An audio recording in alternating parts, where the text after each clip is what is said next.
Je crois pouvoir vous dire que je paie beaucoup d'impôts. La priorité, c'est la réduction des déficits. Il faut absolument que l'État réduise son train de vie. La détermination du gouvernement, elle est intacte. Et nous réduirons le déficit, voire mieux. Quand les banquiers privés disent aujourd'hui, aujourd'hui la dette c'est un problème public. C'est sûr c'est un problème public. On a absorbé votre dette à vous et le bazar que vous avez fabriqué. On dit si la Société Générale fait faillite, rendez-vous compte. Parce qu'elle a trop prêté à la Grèce. Oui, mais elle a beaucoup gagné d'argent en prêtant à la Grèce. On a donné la responsabilité de la création de l'argent à des acteurs qui ont un intérêt personnel puissant à ce que cet argent soit rare. Pour tenir à la gorge cet État, pour le prendre à la gorge, rien de mieux que l'endetter. Tu l'endettes et tu lui interdis de créer la monnaie, tu l'étrangles. On commence par vous prêter de l'argent, et puis après vous ne pouvez pas rembourser, on augmente les taux, et à la fin on vous prend votre chemise. J'ai du mal à penser que lorsqu'on a mis en place ces politiques publiques, on n'ait pas réfléchi à l'époque à qui allaient être les perdants, qui allaient être les gagnants. 225 personnes qui ont l'équivalent du revenu de 2,5 milliards d'êtres humains, la monnaie n'est plus au service de l'échange. C'est de l'argent qui est au service de la domination.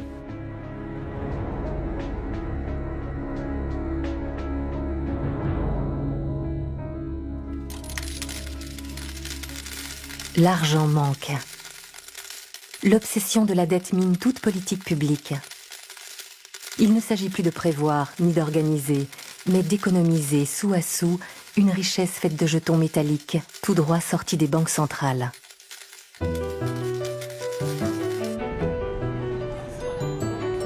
Chaque année, plus d'un tiers des dépenses de l'État va au remboursement de la dette. Premier poste budgétaire, le remboursement des intérêts et du capital représente 3 fois le budget consacré à l'enseignement scolaire, 8 fois celui consacré au travail et à l'emploi. Prêter directement aux États, c'est plusieurs centaines de milliards au niveau de l'Europe. Ce qui se passe, c'est qu'il y a trop de monde qui est venu. C'est des simples citoyens. Cette question de la dette qu'ils entendent tous les jours à la télévision les interroge. Il y a un matraquage médiatique et politique sur cette question. Et donc, ils viennent ici pour essayer de comprendre tous ces mécanismes. Je ne vois pas ce qui pourrait m'empêcher de penser que même en situation de crise ultime de l'euro, l'Allemagne n'est pas encore prête à accepter l'intervention massive d'une banque centrale. Je viens ici chercher des informations que je ne trouve pas ou que je ne comprends pas forcément quand ça passe dans les médias. Je veux bien soigner, on va dire, les problèmes au quotidien, des personnes pauvres, etc. Mais je veux bien comprendre les causes qui conduisent à ça, quoi. Aujourd'hui, la question de la dette, utilisée par les pouvoirs en place au niveau mondial et en particulier européen, elle sert à la mise en place de politiques d'austérité. Mais pour démontrer cela, il faut qu'on démontre aussi comment a été constituée la dette, de quoi aujourd'hui elle est constituée, et quelles sont les alternatives possibles à ce système-là. Le mécanisme de la dette, il est produit par deux phénomènes. D'un côté, l'essentiel de la création monétaire devient privé et avec intérêt, alors qu'on avait une création monétaire publique et sans intérêt. Et le deuxième phénomène, ce sont les exonérations d'impôts. Bon. Alors, qu'est-ce qui se passe ? Par exemple, la Cour des comptes a mis en évidence dans un pays comme la France qu'il y avait eu 100 milliards d'exonérations fiscales de toute nature au cours, par exemple, des 10 dernières années. Qui bénéficie de ces exonérations fiscales ? Les catégories les plus riches. Avec ce revenu supplémentaire, elles vont pouvoir prêter, et notamment prêter aux États. Donc elles payent moins d'impôts, elles gagnent une première fois, et avec ce supplément de revenus, elles vont pouvoir prêter notamment aux États, et elles vont recevoir les intérêts de la dette. Donc elles gagnent 2 fois. Les catégories les plus modestes, c'est le contraire, c'est la double peine.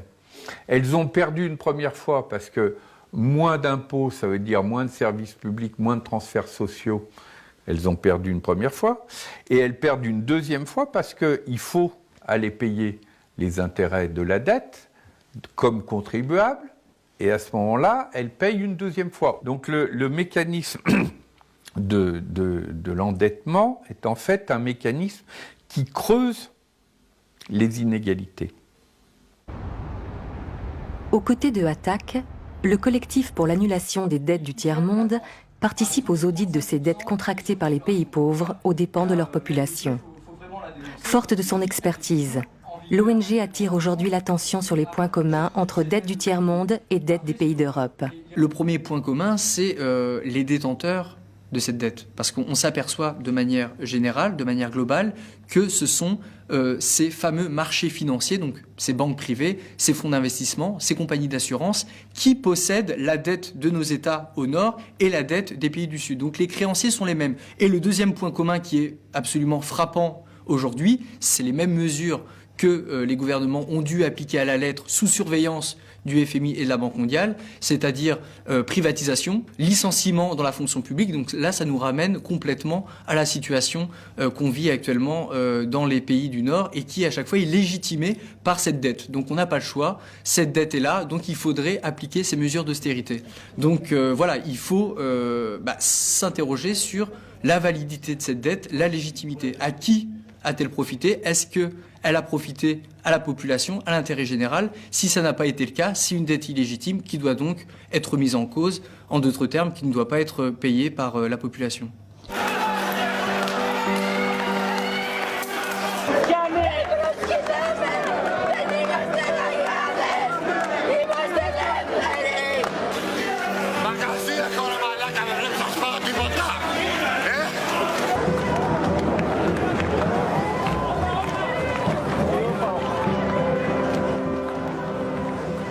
On n'a pas encore réglé le problème grec.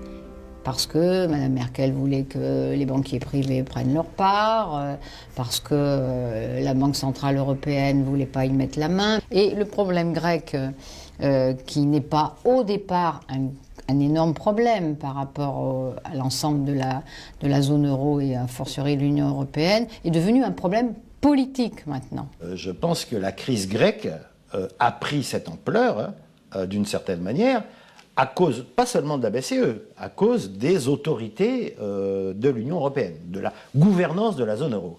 Parce que qu'est-ce qu'on a découvert à ce moment-là? En cas de difficulté financière d'un pays, les autres ne peuvent pas venir à son secours. Et que ce pays doit gérer ses dettes ou ses problèmes tout seul. C'est la clause de non-solidarité. Bien. Quelle est la logique de cette clause de non-solidarité? Elle a été largement imposée par l'Allemagne. C'est l'idée qu'il ne faut pas encourager les pays à être dépensiers, donc on inscrit dans la Constitution qu'il n'y aura pas de solidarité à leur égard. Cette interdiction de mettre la Banque centrale au service des États a été inscrite dans le traité de Maastricht signé en 1992. C'est l'article 104. Il est interdit à la BCE et aux banques centrales des États membres d'accorder des découverts ou tout autre type de crédit aux institutions ou organes de la communauté. Un des travers de ce traité, c'est de mettre les dettes publiques dans la main des marchés financiers. C'est de dire, de toute façon, il faudra que vous passiez par les marchés financiers parce que vous ne pouvez pas vous financer autrement. La Banque centrale ne vous achètera pas vos titres. Jamais. La Banque centrale prête aux banques privées à 0% ou 1,5%, qui prête ensuite aux États à 3, 4 ou 20% à la Grèce. C'est un choix politique de dire les États peuvent ou pas emprunter auprès de leur banque centrale, donc peuvent ou pas créer la monnaie. C'est un choix politique. On n'est pas obligé de faire ça, on n'est pas obligé. On fait ce qu'on veut. Pourquoi est-ce qu'on décide que l'État devra emprunter auprès des plus riches, auprès de ceux qui ont de l'argent, et donc leur payer un intérêt quand il aura besoin d'argent? Qui y a intérêt? Pour comprendre un crime, et chercher à qui il profite. Qui a intérêt à l'article 104 de Maastricht? Pas fait ça pour rien. Il y a une idéologie là derrière.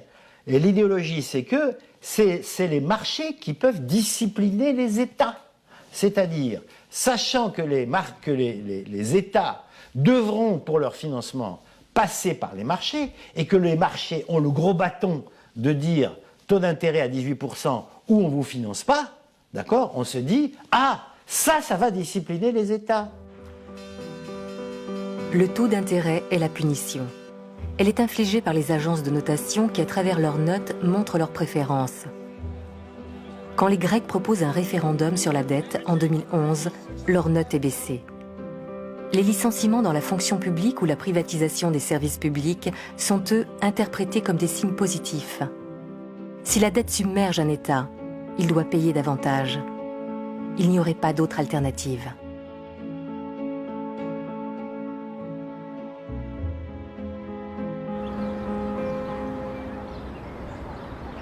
En Grèce, 600 ans avant Jésus-Christ, le législateur Solon interdit de réduire un citoyen en esclavage s'il ne peut payer sa dette. Un acte fondateur des premières démocraties athéniennes.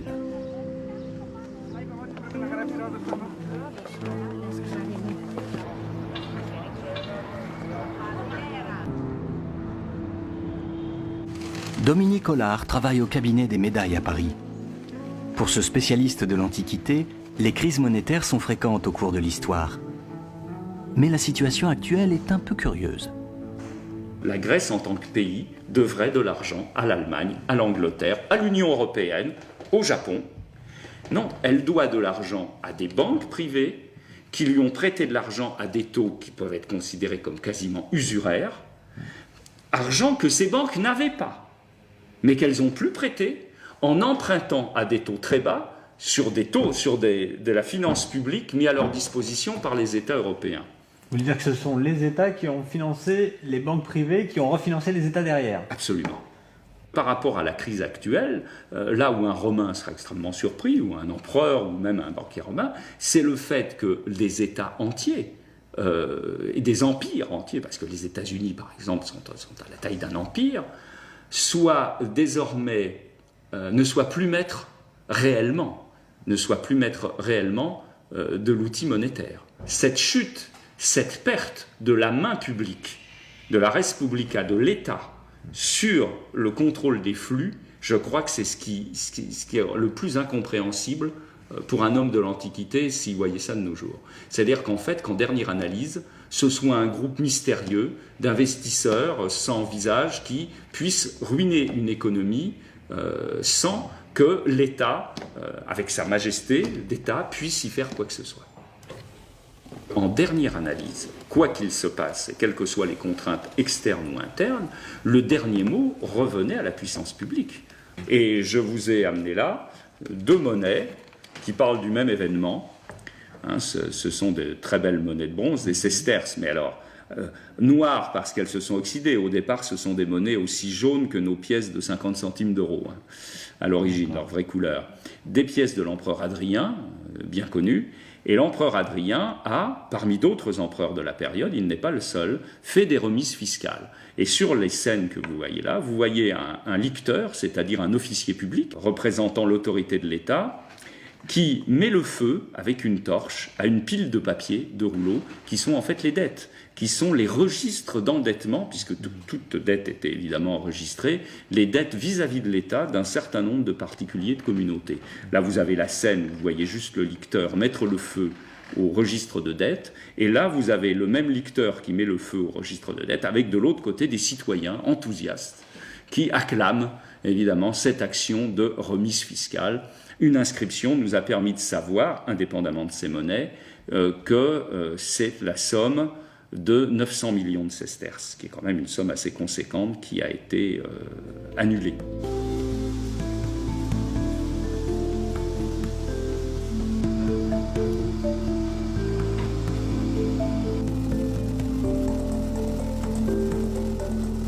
Pourquoi les banques centrales sont-elles autonomes? Parce que la grande frayeur de tout le monde, des investisseurs, on connaît la nature humaine, c'est que quand l'État a à sa disposition la planche à billets, il a tendance à la faire fonctionner. C'est très clairement éviter les dérives inflationnistes. La Banque centrale européenne est là pour contrôler que l'euro, comme monnaie, ne glisse pas dans un processus inflationniste. Si, lorsque la Banque centrale se met à émettre beaucoup d'argent, ça veut dire qu'il y a beaucoup de liquidités dans le système, ça veut dire qu'à partir de là, les banques peuvent distribuer elles-mêmes et créer elles-mêmes beaucoup de monnaie. Et donc les Allemands disent, si vous créez beaucoup de monnaie, Si la Banque centrale crée beaucoup de monnaie et que ça permet aux banques de distribuer beaucoup de crédits, eh bien, les gens vont se mettre à acheter en veux-tu, en voilà tout style de produits. Et du fait que cette demande va être extrêmement forte, ça va faire monter les prix. Et une fois que vous avez commencé à faire monter les prix, les syndicats vont dire les prix montent et pas mes salaires. Donc il faut que vous augmentiez les salaires. Donc on rentre dans un cercle vicieux d'augmentation immaîtrisée de l'inflation. Et ça, c'est une crainte allemande qui joue beaucoup, hein. Mais qui est complètement irraisonnée aujourd'hui. Parce que compte tenu du faible niveau de croissance qu'il y a aujourd'hui en Europe, il n'y a absolument aucun risque d'inflation.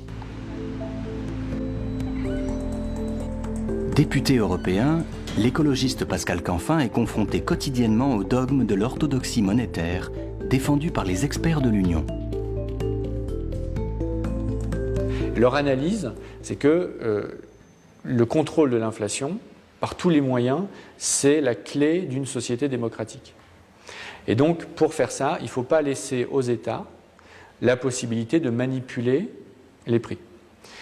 Donc, une banque centrale indépendante qui a comme objectif unique la limitation du taux d'inflation, sachant qu'aux États-Unis, non seulement elle n'est pas indépendante, mais qu'elle a deux objectifs, la croissance et l'inflation. Donc on est dans un cas européen qui est atypique au niveau mondial. C'est vraiment la duplication du cas allemand. On a petit à petit privé les États des différents outils qui étaient à leur disposition pour contrôler, contribuer, co-gérer la création monétaire, pour en faire quelque chose qui relève exclusivement du dialogue, en quelque sorte, entre les banques privées et un seul acteur indépendant, statutairement, des États, qui est la Banque centrale européenne. Elle est en Allemagne, c'est pas un hasard, elle a été voulue avec ces statuts-là par les Allemands, ce n'est pas un hasard, c'est le spectre de la grande inflation des années 20, la République de Weimar, où du soir au matin, ou plutôt du matin au soir, quand vous sortiez de votre travail après une journée de travail, le niveau général des prix avait pu doubler dans la journée. Il fallait, vous connaissez les images, les gens qui allaient chercher les denrées dans les magasins, chez les commerçants, avec des brouettes remplies de billets de banque, les billets de 1 million, puis 10 millions, puis 100 millions, puis 1 milliard, 10 milliards de marques, etc. La fuite accélérée devant la monnaie.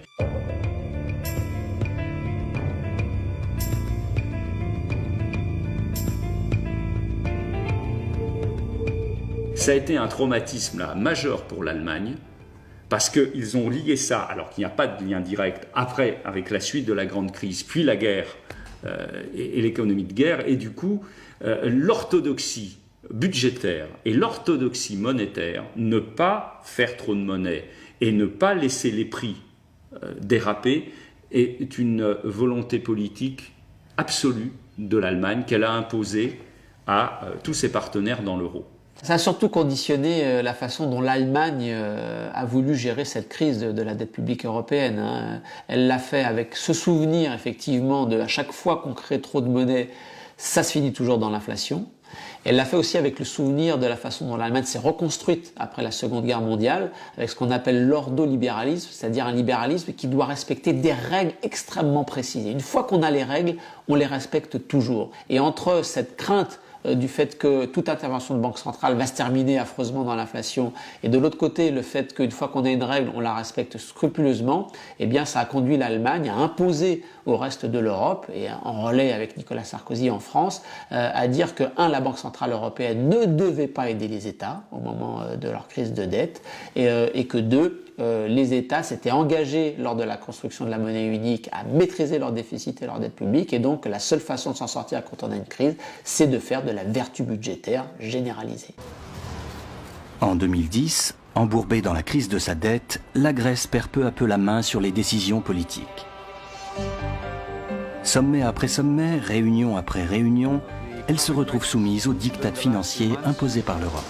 Yet both the government and the Greek people are absolutely determined to change the path for Greece, to make the path one of stability and growth.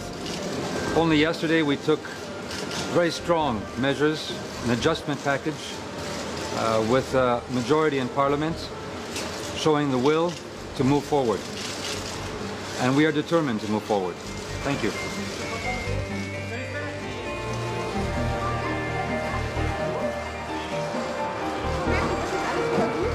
Guten Tag. Also ich freue mich erst einmal, dass wir heute im Deutschen Bundestag, im Bundesrat und jetzt auch vom Bundespräsidenten unterzeichnet, das Hilfspaket für Griechenland beschlossen haben. Die Griechen selber haben ein sehr anspruchsvolles Programm auch beschlossen und ich glaube, auf dieser Grundlage haben wir einen wichtigen Beitrag zur Sicherung der Stabilität des Euro insgesamt geleistet. À l'inverse des autres banques centrales, les gouverneurs de la Banque centrale européenne s'obstinent à refuser de financer directement les États. Les marchés en déduisent un possible défaut des États de la zone euro, puisque la BCE refuse de jouer les garants en cas de problème. Les taux d'intérêt demandés à la Grèce grimpent en flèche. La BCE vient de créer les conditions idéales pour une spéculation sans limite sur la dette des États de l'Union. Vous achetez des contrats à terme, donc en fait vous achetez... Voilà, Philippe Murer est un ancien des salles de marché. Il s'est aujourd'hui reconverti dans l'enseignement, où il explique les mécanismes sous-jacents à la crise. Le cuivre, le coton, le sucre, le riz, et voilà, et en un clic, boum, vous avez traité quoi. Et donc vous voyez, pour travailler sur de la dette italienne, si vous voulez travailler sur de la dette italienne, donc là j'ai mis combien? J'ai mis 1 milliard, il me faut une marge de 34 millions d'euros. Vous pouvez travailler, investir 1 milliard d'euros en n'en ayant que 3%. Il vous suffit de 3% de cet argent pour investir. Donc vous pouvez manipuler avec peu d'argent, manipuler les marchés, travailler les marchés de façon complètement excessive. L'État italien n'a pas le droit d'emprunter, mais vous, en tant que spéculateur, si vous travaillez en tant que spéculateur sur la dette italienne, vous avez le droit d'emprunter. Et au bout d'un moment, quand les taux d'intérêt deviennent trop importants, sur l'Italie, on a frôlé le cas grec. Quand les taux d'intérêt montent à un niveau trop important, ça devient autoréalisateur, puisque la dette est importante et en plus vous payez très cher. Donc c'est fini, vous ne pourrez jamais rembourser. Il faut quand même comprendre que dans les marchés, la dette des États est normalement un taux sans risque. Moi j'ai beaucoup de problèmes d'ailleurs. Tous les livres sur les marchés financiers vous parlent de la dette d'État comme un taux sans risque. J'ai un vrai problème pour enseigner à la Sorbonne mes cours de finance, puisqu'on parle tout le temps de taux sans risque. Ce n'est plus un taux sans risque, puisqu'on voit que les États peuvent faire faillite. Maintenant, le taux sans risque n'existe plus. Plus personne n'a de taux sans risque. Les États sont-ils le dernier joujou à la mode des marchés financiers? En faisant tomber cette barrière ultime qu'est la confiance dans l'État, plus aucune valeur n'est jugée sans risque. Et le risque, c'est le moteur de la finance. Le risque d'une faillite de la Grèce va doper les taux d'intérêt auxquels le pays emprunte. Pour les emprunts à 5 ans, ils passent de 4% en juillet 2008 à 15% en juillet 2010, puis 20% un an plus tard pour atteindre aujourd'hui 28%. Ce risque génère de nouveaux contrats d'assurance, comme les CDS qui viennent s'ajouter à la liste des produits spéculatifs. Chaque nouveau risque est comme un nouveau terrain de jeu pour les traders. Tant qu'on n'a pas, d'une part, créé un contre-pouvoir en matière de société civile, et tant qu'on n'a pas fait des réformes structurelles sur les marchés financiers, par exemple pour dire vous ne pouvez pas assurer un risque que vous n'avez pas, pour dire si vous êtes une banque et que vous financez un fonds spéculatif, à ce moment-là, vous ne pouvez pas avoir la garantie des États, etc. Un certain nombre de mesures structurelles, on est finalement dans un système financier qui n'a pas suffisamment changé par rapport aux dérives des années 2000. Sur les 3200 milliards de dollars qui s'échangeaient quotidiennement sur les marchés financiers avant la faillite de Lehman Brothers en 2008, sur ces 3200 milliards, 97,3% exactement, ne correspondait pas à des biens et des services réels. C'était de l'économie spéculative qui tournait sur elle-même. Wall Street, c'est-à-dire New York, a versé à ses traders, managers, etc., 140 milliards de dollars pour une année, pour quelques milliers de personnes, sous forme de bonus, dividendes. C'est la moitié de la dette grecque.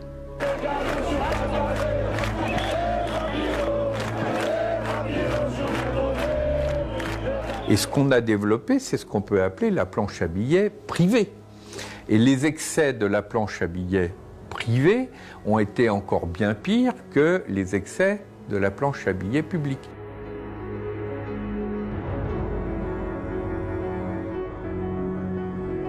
On a prêté 500 milliards d'euros aux banques à 1% à 3 ans en décembre, la Banque Centrale Européenne. La Banque Centrale Européenne reprête 500 milliards d'euros aux banques a priori fin février.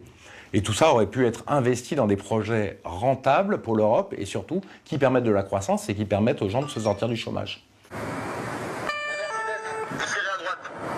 La planche à billets, en réalité, tourne à plein régime. Depuis le lancement de l'euro, la masse monétaire a augmenté 4 fois plus vite que le PIB de la zone euro. Mais cet argent, même s'il est escorté par les États, n'est plus la monnaie de l'État. Le choix de financer les banques privées plutôt que les États ne choque pas les économistes les plus orthodoxes. Dans les médias, rares sont ceux qui s'aventurent à mettre en cause ce dogme néolibéral. L'économiste Bernard Maris est une exception dans ce petit monde des experts. Ok, on y va, nous, hein. Allez, au boulot, là. Pas là pour rigoler. Merci, Bernadette. Chroniqueur à Charlie Hebdo et à la radio, il plaide résolument pour une intervention des banques en faveur des États. À tous. À Bernard Maris, l'encadreur de personnalité. Le samedi matin, il vient faire à France Inter le portrait d'une personnalité sous forme de devinette, sans compromis. Alors, le problème du travail, c'est la graisse. Il faut dégraisser. Vous voyez, alors au Maroc, les gens sont maigres, je les paye 240 € par mois et ils sont contents. Qu'est-ce que vous préférez, gagner 240 € par mois ou vous noyer en essayant d'atteindre les côtes espagnoles? Donc j'arrive au Maroc, je parle couramment arabe et brésilien, anglais bien sûr, et japonais, et j'aime les peuples. Et je suis Alexandra. Alors, on n'a parlé que de vous cette semaine. Carlos Ghosn, le PDG de Renault. The killer himself. En décembre 2011, le nouveau président du Sénat, le socialiste Jean-Pierre Bel, nomme Bernard Maris conseiller général de la Banque de France. Bernard Maris est désormais au cœur de la forteresse. Une bonne partie, hein, petit chelem contré vulnérable. Par quel mécanisme les banques privées fabriquent-elles de la monnaie? Elles le fabriquent elles-mêmes avec l'autorisation de la Banque centrale. C'est-à-dire que si par exemple, vous avez vous achetez un immeuble qui vaut, je sais pas, 500 000 €, eh bien la banque va fabriquer 500 000 € à partir de rien. Alors, vous me direz, elle ne fabrique pas 500 000 € de billets. Si, elle fabrique 500 000 € de billets qu'elle peut vous donner. Sauf que c'est une écriture, parce que vous n'allez pas chercher pour payer votre immeuble 500 000 € en billets. Vous le paierez par chèque. Donc ce sera. Mais c'est la même chose. Si vous vouliez le payer en billets, elle vous donnerait 500 000 € en billets qu'elle irait demander à la Banque centrale. Parce qu'elle dit, voilà, j'ai une créance sur monsieur qui vaut 500 000 €, qu'est-ce que vous me donnez en échange? Et la Banque centrale dit, je vous donne 500 000 € en billets. Sauf que comme ces billets ils sont jamais demandés, ça circule sous forme d'écriture. Mais c'est bien de la créer. Il faut bien comprendre ça. Quand on a compris ça, on a tout compris la monnaie. C'est que la banque fabrique à partir de rien de l'argent. C'est le métier de banquier. La banque crée ex nihilo de l'argent. Ça, c'est quelque chose qui est très difficile à comprendre. Pour créer de l'argent, une limite est toutefois posée aux banques commerciales. Elles doivent déposer à la Banque centrale une partie de leurs avoirs qui agit comme garantie. Contre 1 € déposé en garantie à la Banque centrale, les banques ont l'autorisation de créer 9 € supplémentaires. Le livret d'un client à 10 000 € permet à la banque de créer 90 000 €. La multiplication du crédit est sans limite, mais elle est détenue par une banque centrale qui ne prête pas aux États. La création de monnaie grâce au crédit passera exclusivement par les banques privées. Quand vous venez chercher de l'argent, la banque l'a pas. Vous dites, je voudrais emprunter 1 million, ok, il n'y a pas de problème, la banque ne l'a pas, elle va vous les créer. Elle va écrire dans un compte, je vous les dois, et vous me les devez. Et c'est équilibré, puisque la banque crée 2 dettes. Elle crée une dette qui dit, moi banque, je dois ce million, pour que vous achetiez votre maison, je vous dois 1 million, ça c'est la monnaie, qui va circuler d'une banque à l'autre. Et de l'autre côté de son bilan, elle écrit, et vous me les devez. Voilà, c'est ça la création. C'est aussi simple que ça. La banque, quand vous venez la voir, n'a pas la monnaie, et elle crée 2 dettes, la sienne tout de suite et la vôtre plus tard. C'est ça la monnaie. Et quand vous remboursez cette monnaie, à chaque fois que vous remboursez, les 2 dettes disparaissent, et à la fin du remboursement, la monnaie a disparu. C'est enfantin. Face à la crise de la dette, le débat public s'intéresse de plus en plus au rôle que les banques centrales pourraient tenir dans le financement des États. Dans ces salons du quartier de l'Opéra, la Banque de France organise un colloque autour de cette question extrêmement sensible qui a toujours divisé les économistes. C'est vrai qu'aujourd'hui, on a cette chose assez paradoxale, c'est qu'on crée de la monnaie massivement pour l'économie, à travers les banques, et donc en fait on fait du crédit à des taux proches de 0 aux banques, qui elles-mêmes vont reprêter à des taux positifs, de sorte qu'en quelque sorte on subventionne les banques directement, alors que les États qui ont bien besoin de ça sont obligés d'emprunter à des taux sensiblement plus élevés. Et ce paradoxe-là n'est pas résolu. Et très clairement, on pourrait imaginer que les banques puissent être contraintes, par exemple, à prêter aux États dans des proportions de ce qu'elles font à l'échelle de l'ensemble de l'économie. L'intervention des banques centrales en faveur des États est interdite par les traités européens. Alors, le retour à une monnaie nationale sous l'égide de la Banque de France remettrait-elle la création monétaire dans la main de l'État ? En réalité, depuis sa création, la Banque de France n'a cessé de lutter pour son indépendance. Les premiers faits remontent à 1799. 3 mois après le coup d'État du général Bonaparte, un groupe d'hommes d'affaires français mené par le banquier suisse Jean-Frédéric Pergaud demande à voir l'empereur. Il sollicite l'autorisation de créer une banque d'envergure nationale. C'est une date, vous savez, le 6 février 1800. C'est la date pratiquement de la création de la Banque de France.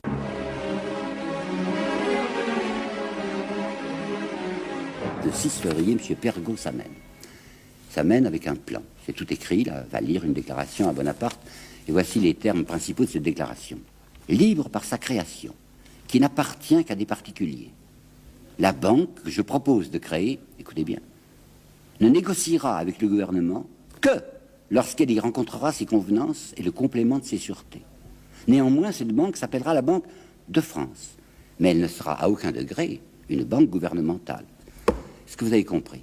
C'est une entreprise strictement privée.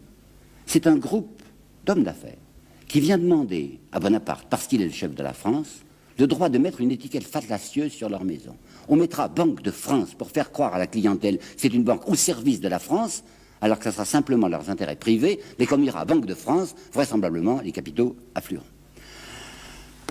C'est le 6 que Pergaud fait cette proposition assez inouïe à Bonaparte. Le 13 février, Bonaparte acquiesce. La Banque de France est ainsi officiellement créée sur cette ambiguïté. Public ou privé, le mélange des genres est consommé. Au XIXe siècle, le principe c'était que la Banque de France était indépendante, mais elle avait des missions de service public qui lui étaient en quelque sorte confiées et qui se traduisaient par le fait que le gouverneur était nommé par l'État. Mais les décisions étaient prises par des banquiers privés qui siégeaient à ce qui était le conseil d'administration de la banque, qui se réunissaient toutes les semaines et qui prenaient toutes les décisions importantes. Donc la banque était indépendante et elle ne prêtait pas d'argent à l'État, etc. En 1914, il y a un choc majeur, c'est qu'il y a une guerre, on est sur le point de perdre la guerre, et face à cette situation majeure, la Banque de France se met à prêter, pas directement à l'État, mais en fait de plus en plus directement à l'État, et elle prête des quantités très très importantes. Et à la fin de la guerre, elle va continuer à payer pour la reconstruction, etc., de sorte qu'on va avoir en 10 ans, 1914-1924 à peu près, multiplié par 10 la circulation monétaire de la Banque de France, les prix ont été multipliés par 5, et les rentiers qui étaient l'assise de la société bourgeoise de la fin du XIXe siècle sont tous ruinés. Pour la banque, c'en est trop.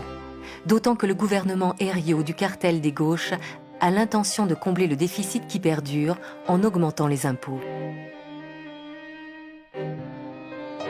La Banque de France cherche à stabiliser la monnaie.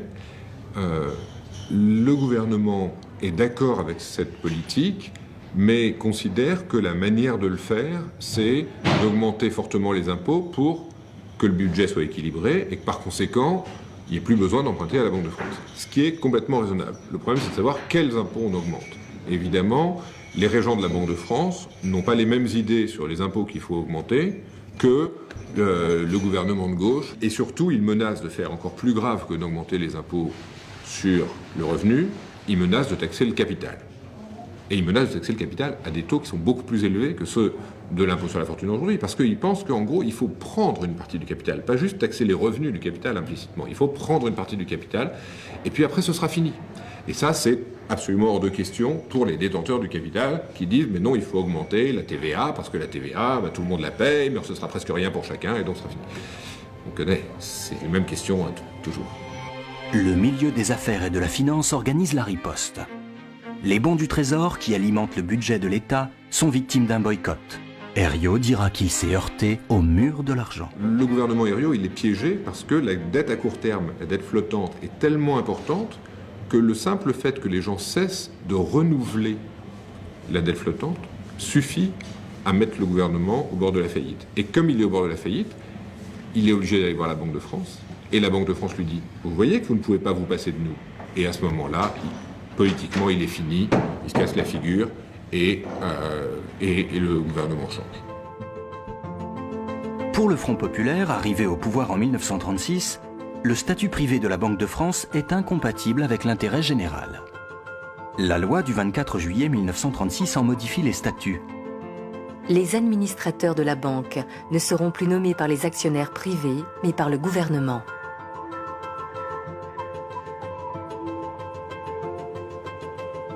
Les gens s'interrogent sur l'utilité d'un contrôle par l'État du développement de l'économie. Et prendre le contrôle de la monnaie, c'est évidemment considéré comme la première étape pour pouvoir faire ça.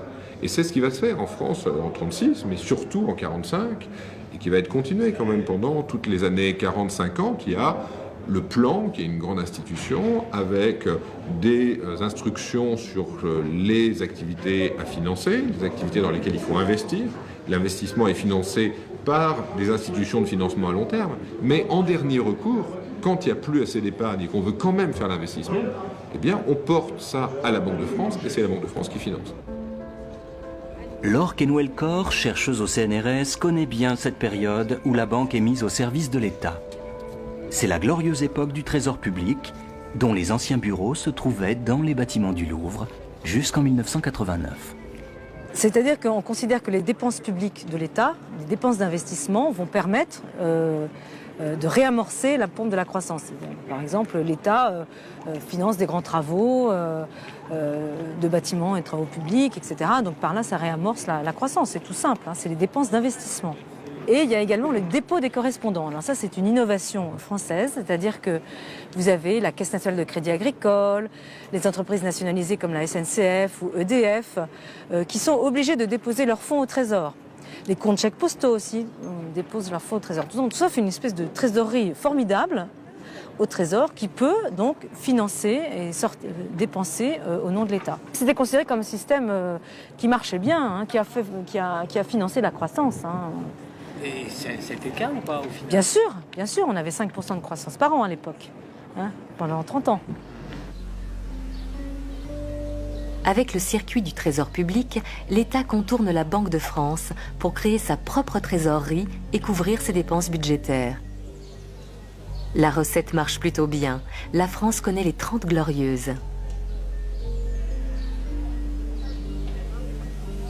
Donc c'est du financement de l'activité économique, et c'est pour ça que ça ne crée pas beaucoup d'inflation, mais c'est un financement de l'activité économique dans une activité économique qui est assez largement dirigée par l'État. Et ça, c'est aussi une chose qui ne plaît pas beaucoup aux libéraux. Et donc, dans la vague de grandes réformes libérales qui commence dans les années 70 et surtout à la fin au début des années 80 en France, on va insister pour remettre la Banque centrale à sa place, sous indépendance complète, de manière à ce qu'elle ne risque pas de se mettre au service de l'État, que ce soit en le finançant directement ou en finançant ses programmes. En 1972, les statuts de la banque sont rediscutés devant le Parlement. Contrairement à ce qu'on leur fait souvent dire, ces nouveaux statuts ne mettent pas fin aux avances gratuites que la banque fait à l'État, mais ils en compliquent l'accès. Le contexte international va faire le reste. Sous l'impulsion de Ronald Reagan et de Margaret Thatcher, la finance est dérégulée. Les frontières de l'argent s'évanouissent dans les années 80. Peu à peu, l'État, fortement encouragé par la Banque de France elle-même, se tourne vers les marchés internationaux de capitaux pour financer son déficit. Qui fait ça? Qui demande ça? C'est pas vous, c'est pas moi, c'est pas les fonctionnaires. C'est les créanciers qui demandent ça. Parce qu'ils ont peur que si l'État met trop d'argent en circulation, il y ait de l'inflation, et que l'inflation a un effet immédiat, c'est que l'inflation ruine les rentiers et les créanciers. Donc, le lobby qu'on va appeler rentiers, créanciers, tous les gens qui ont de l'argent, les gens qui ont des patrimoines, les gens qui, etc., ne veulent pas qu'il y ait d'inflation. Pour eux, la valeur de l'argent est absolument essentielle. Et l'économie, c'est une bagarre des créanciers et des débiteurs. Tant c'est les débiteurs qui gagnent. Les débiteurs, c'est les salariés et les entrepreneurs. Donc eux, ils ont intérêt à ce que l'argent se dévalue. Ils ont intérêt à ce que la banque soit contrôlée par l'État. Ils ont intérêt à ce qu'il y ait beaucoup de liquidités qui circulent. Ils ont intérêt à ce que les taux d'intérêt soient faibles. Et à partir de là, comme eux, ils se sont des débiteurs, leurs emprunts, ils les remboursent vite. Les autres, les petits propriétaires, ceux qui ont des patrimoines, ceux qui ont placé de l'argent, les rentiers, les gros propriétaires, etc., ils ont intérêt exactement inverse. En 1981, la gauche remporte les élections en France. Pour honorer le programme de relance qu'elle a promis, elle a besoin du concours de la banque.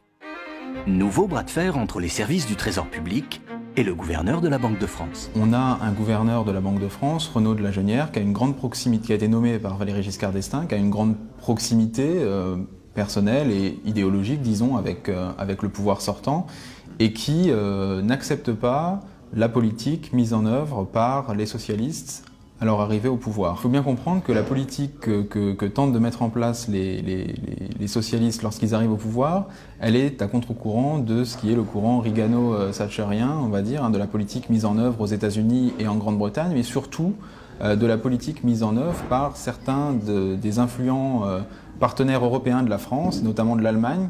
Et c'est aussi cet argument de la construction européenne que François Mitterrand et les socialistes vont utiliser en 82-83, lorsque va avoir lieu ce fameux tournant de la rigueur, cette réorientation de la politique économique menée par la France. C'est l'argument européen qui va servir à justifier ce que certains ont pu percevoir comme un revirement, voire comme un reniement.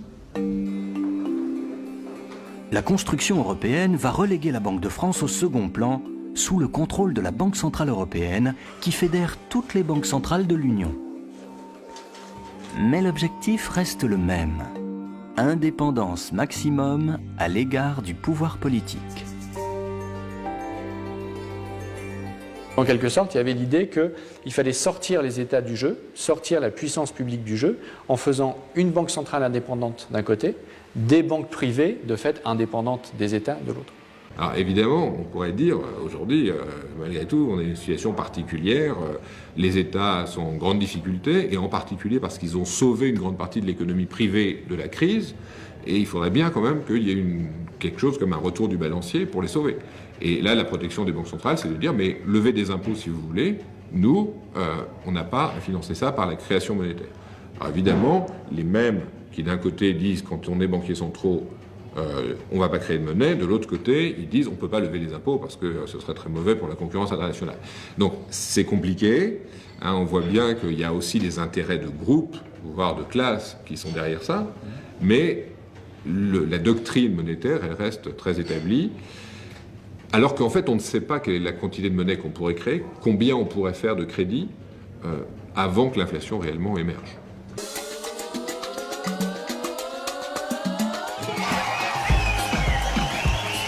Prêter aux États est un mécanisme dans lequel la BCE refuse d'entrer, de peur d'y laisser sa monnaie. L'argent ne doit pas perdre de sa valeur, autrement dit, pas d'inflation. Toute sa politique monétaire tient dans ce concept. Sauf qu'aujourd'hui, ils sont un peu pris à leur propre piège parce que finalement, l'inflation telle qu'elle est définie dans le mandat de la BCE, c'est l'inflation des prix à la consommation, c'est-à-dire les prix des biens qu'on achète tous les jours. Il y a des autres prix qui sont le prix des actifs, c'est-à-dire non pas le flux, les biens qu'on consomme, mais le stock de patrimoine, et donc essentiellement les actifs financiers et les actifs immobiliers.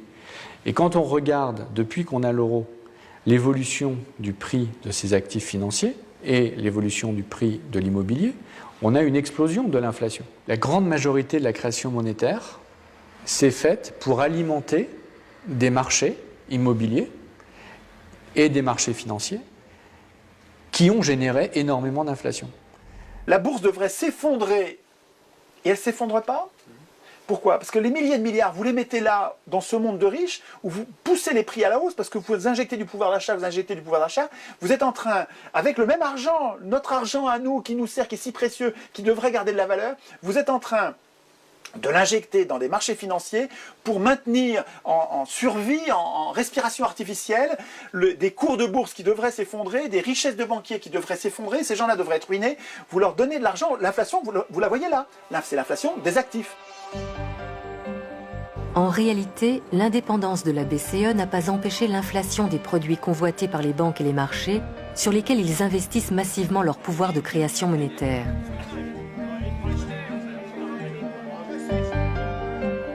Ces masses de monnaie virtuelle, scripturales comme on l'appelle, constituent une sorte de nuage de crédit qui se dilate et se contracte en permanence et sur lesquels les banques centrales n'ont aucun pouvoir. Une fois que la BCE prête de l'argent à une banque privée, la Société Générale, la BNP Paribas, elle n'a plus aucun contrôle, ni sur le taux auquel cette banque va prêter, ni sur ce qu'elle aurait fait comme prêt. Le pouvoir de création monétaire des banques est tel qu'il parasite le circuit de l'argent dans l'économie réelle. De véritables tsunamis de monnaie fondent sur des secteurs entiers de l'économie et font monter les prix. Café, pétrole, immobilier, céréales. L'argent cherche à faire de l'argent. Dans les années passées, là, juste après la crise, la banque Morgan n'a pas perdu de plume.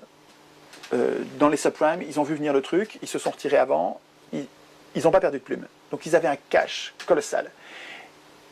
Et les cours de toutes les actions qui baissent, ça sent le roussi gravement.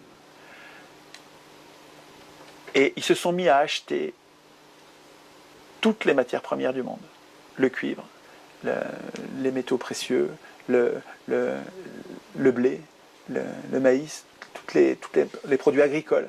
Ils se sont mis à acheter toutes les matières premières. Mais attends, acheter toutes les matières, ça fait une demande qui n'est pas une demande normale, c'est une demande de spéculation, ça.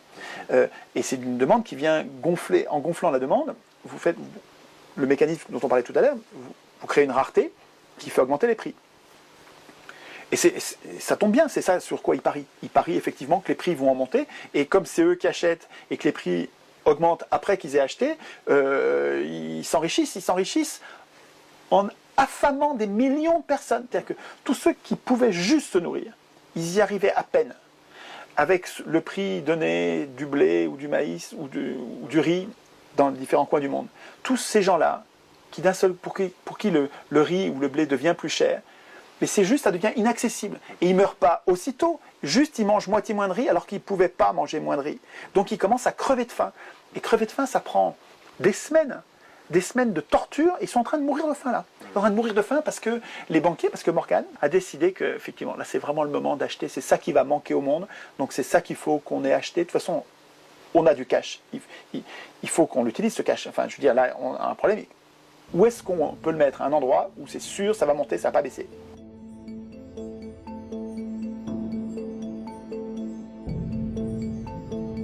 Comment sortir de ce piège dans lequel l'argent nous enferme? La question n'est pas nouvelle. Après la crise de 29, le député Jacques Duboin s'étonne de ces crises à répétition dans un monde où progrès techniques et scientifiques rendent l'abondance possible. Sa fille Marie-Louise Duboin a conservé toutes ses archives. Elle écrit et continue de militer pour que l'argent redevienne un bien commun. Ce qu'on appelle la crise. Et ça date de 1933. Dans son essai « Coule ahuri, la misère dans l'abondance », Jacques Duboin a dressé le portrait d'une France plongée dans une crise paradoxale. Voilà Coule ahuri tout seul et le sous-titre « Ou la misère dans l'abondance ». Coup débarque en France avec l'ordre, la mission que lui a confié son père d'aller voir quel cataclysme s'est abattu sur la France pour que tout d'un coup il y ait tellement de chômeurs, des gens qui n'ont rien à manger. Est-ce que les champs ont été détruits? Est-ce qu'il n'y a plus de vaches? Il n'y a plus de blé? Qu'est-ce qu'il y a? Alors coup il débarque, il va voir les gens, il voit une France merveilleuse, des champs verts, des prés, des... Ah, il questionne les gens, il voit justement, entre autres dans l'histoire, hein, il voit un paysan, il lui dit « Alors, comment ça va ?»« Bof, mal, dit le paysan. »« Pourquoi ? Vous avez pas... »« Oh, mais au contraire, on a produit beaucoup trop, on a beaucoup trop de blé. » Alors qu'il dit ben, « Si vous avez du blé, c'est formidable, vous allez pouvoir faire du pain, vous allez nouer... Oh, ahuri, lui, il traite d'ahuri. Bien sûr que non, si j'ai trop de blé, il va pas se vendre, moi j'aurai rien. » Donc il faut détruire du blé pour que j'ai de l'argent. Dans son livre « La grande révolution qui vient », Jacques Duboin écrivait « Au prix d'efforts surhumains, les hommes ont réussi à obliger l'énergie qui dort dans la nature à faire naître l'abondance. Et ils n'ont rien eu de plus pressé que de lui déclarer la guerre afin de ressusciter cette bienfaisante rareté qui permet de gagner de l'argent. Comment peut-il y avoir surproduction alors que des milliers de familles continuent de manquer du nécessaire ? L'argent, tel qu'il est aujourd'hui créé par les banques, est-il encore le meilleur moyen de répartir les richesses de nos sociétés ? Ces considérations n'ont rien perdu de leur actualité. Pour Marie-Louise Duboin, notre système de création monétaire n'est pas adapté aux besoins de nos sociétés. La banque a un raisonnement, un objectif, des critères, le rendement que ça rapporte. Que ce soit une collectivité locale, un individu ou maintenant un État, mais ce n'est pas son problème. Son seul problème, c'est que si elle crée de l'argent, j'allais dire si elle prête, parce que le mot est un peu ambigu, si elle crée de l'argent pour un client, c'est pour que ça lui rapporte. Si vous venez dire, je veux créer, oh, je vois dans mon entourage des gens qui sont seuls, il faudrait un bâtiment bien fait, avec de l'air autour, du personnel un peu compétent, qui sache les aider. Alors peut-être qu'avec le temps, je pourrais vous rembourser, mais pas très vite. Et puis les intérêts, faudrait pas... Alors le banquier dit, arrêtez, ça m'intéresse pas. Qui décide de ce qu'on va faire? Mais ce sont les investisseurs, ce sont les gens qui ont l'argent et qui vont décider où ils le mettent. Et ils ne le mettent pas en fonction des besoins. Si demain on fait du bio, on n'en fait pas. Si demain on fait, je sais pas moi, des énergies renouvelables ou pas, c'est uniquement si la banque a décidé que c'était rentable.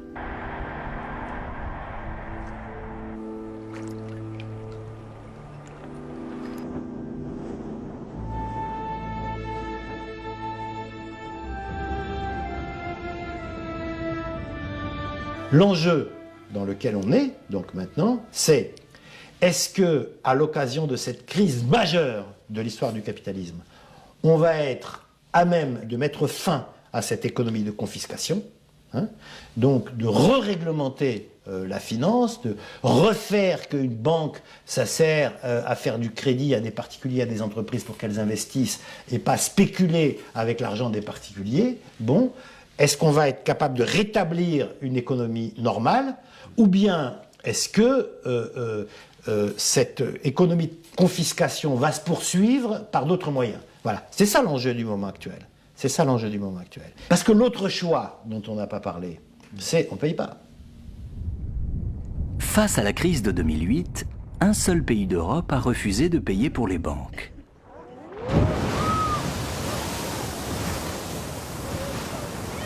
L'Islande.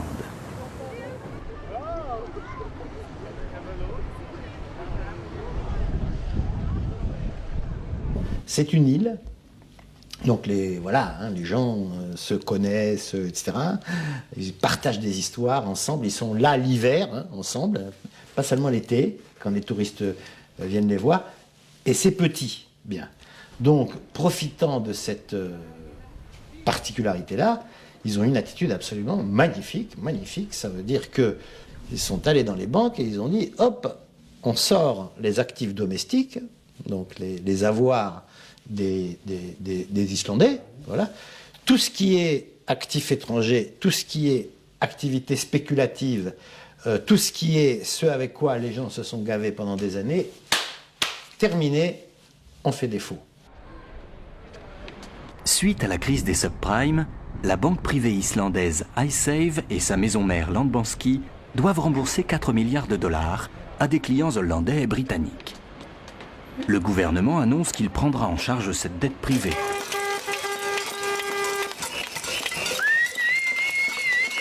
Face à cet engagement qui menace de plonger le pays dans la récession, la population s'indigne et encercle le Parlement nuit et jour pendant des semaines.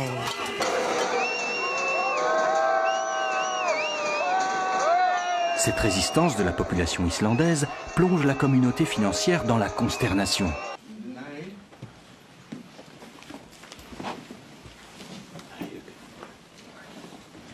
On prédit à l'Islande la sanction des marchés et la récession si elle s'obstine à ne pas payer. L'affaire iSafe tombe plutôt mal, alors même que le pays est en train de remettre officiellement sa demande d'adhésion à l'Union. La Commission est en train de préparer son opinion sur la demande d'adhésion de l'Islande. Et dans ce contexte, des questions comme par exemple le cas iSafe, mais aussi toutes les questions relatives au contrôle des capitaux seront analysées de très près. La pression exercée était « on ne peut pas vous garantir que vous rentrerez, mais si vous ne commencez pas par payer, les négociations vont vraiment mal se passer ». Les Anglais ont utilisé une loi antiterroriste qui a été émise après 2001 et qui devait être utilisée uniquement contre Ben Laden ou la Corée du Nord. Et elle a été utilisée contre une banque islandaise, sachant que les liens historiques d'amitié, de culture, d'histoire entre l'Islande et l'Angleterre. L'Islande, c'est le pays des Vikings. Ils ont occupé l'Angleterre 36 fois. Il y a des dynasties entières anglaises qui ont des origines vikings dans la nuit des temps. Bah non, ça a mis un sérieux coup de froid. Oui, ça a mis un sérieux coup de froid. Les Islandais refusent le chantage. Ils se donnent rendez-vous devant la maison du président. Au petit matin, ils arrivent de toute l'île pour lui demander d'organiser un référendum sur le remboursement de la dette.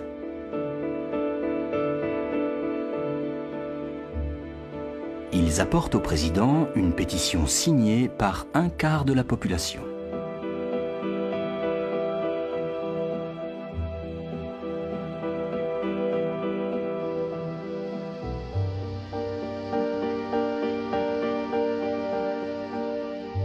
Face à cette mobilisation, le président islandais accepte d'organiser le référendum.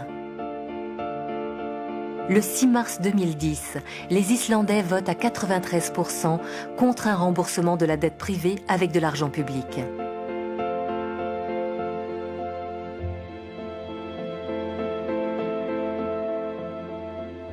Ce qui s'est passé en Islande, c'est ça qui est normal.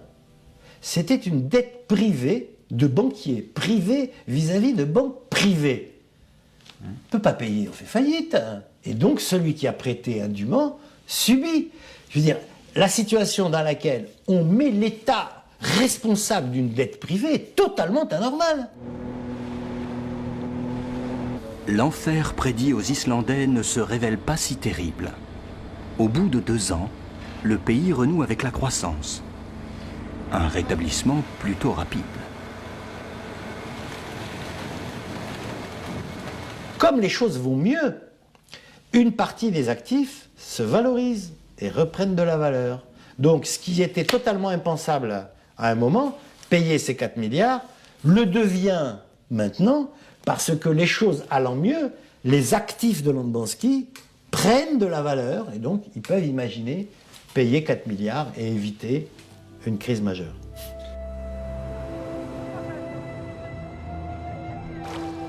En protégeant l'argent public, les Islandais ont sauvé leur petite île. Cette expérience, peu commentée dans les médias, a débouché sur le projet d'une nouvelle constitution qui protégerait l'État des dérives de la finance.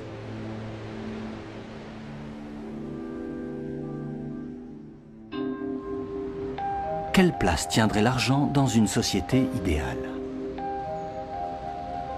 C'est sans doute avec un brin de provocation que Pierre Robbat et sa compagnie de théâtre La Tribouille vont jouer une pièce intitulée Le radeau de la monnaie dans les murs de l'ancienne bourse de Paris. Oh, tu vois un peu ? La Tribouille veut utiliser les décors pour faire réfléchir les spectateurs sur ce qu'est réellement l'argent et débloquer les imaginaires. C'est le tableau des cotations, enfin l'ancien tableau des cotations.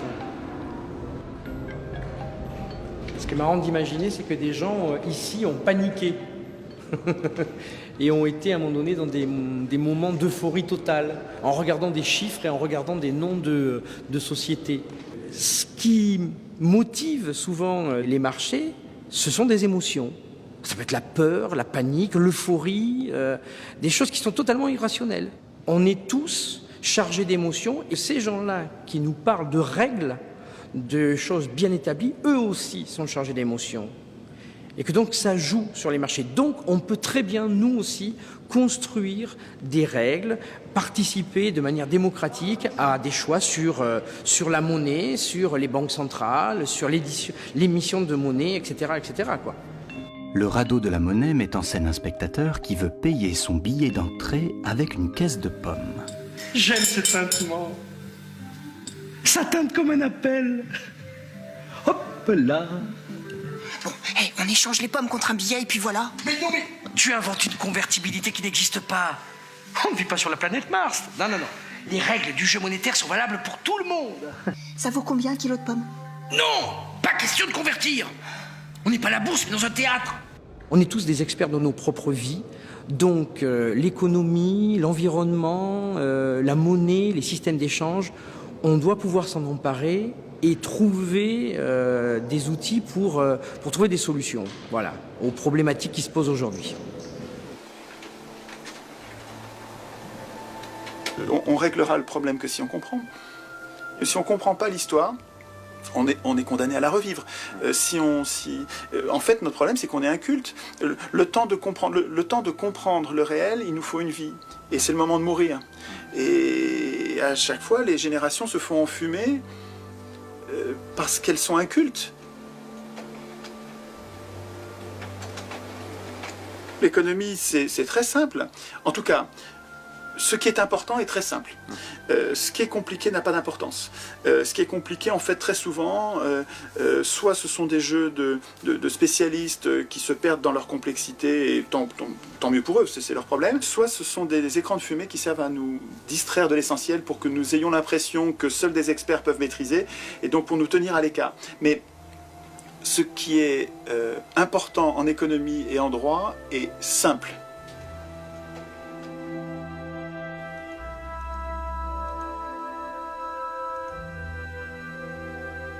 Que les deux grands fondamentaux sans lesquels il n'y aurait pas d'économie possible, c'est d'une part la nature et d'autre part les humains. C'est la loi de la palisse. Si il n'y a plus d'écosystème vivable, il n'y a pas d'économie, et s'il n'y a plus d'humains, il n'y a pas d'économie non plus. Donc quand on parle des fameux fondamentaux économiques, on devrait dire il n'y a de fondamentaux économiques que pour autant qu'il y a d'abord une préservation des fondamentaux écologiques du côté de la préservation de nos écosystèmes naturels et les fondamentaux humains, anthropologiques, sans lesquels il n'y a pas d'économie possible. Donc la monnaie qui n'est qu'un symbole n'a de sens que si elle garde un lien avec cette réalité qu'elle veut exprimer.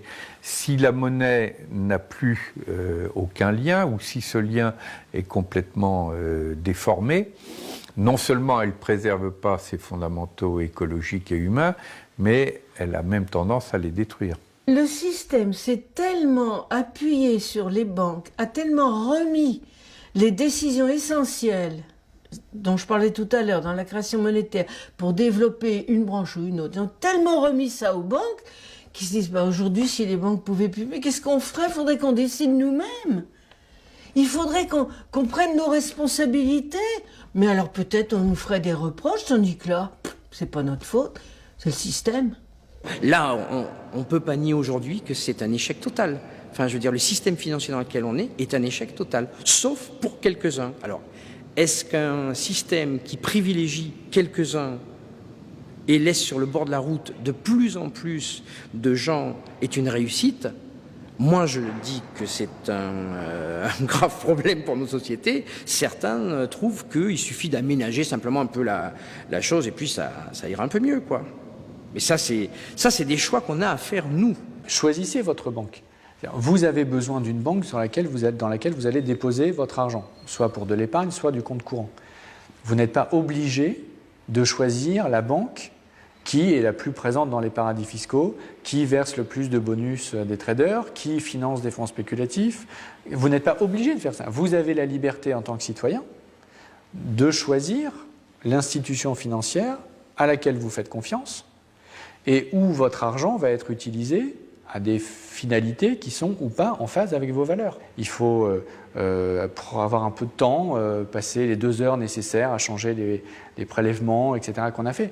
Mais est-ce que la responsabilité citoyenne, l'exercice de son pouvoir citoyen, c'est pas de passer ces 2 heures, de se poser la question et ensuite d'agir? Changer de banque suffira-t-il à faire changer la banque? Combien de crises financières privées deviendront-elles encore publiques, générant des dettes infinies? Combien de faillites seront-elles encore nécessaires pour que l'argent redevienne le bien public qu'il devrait être?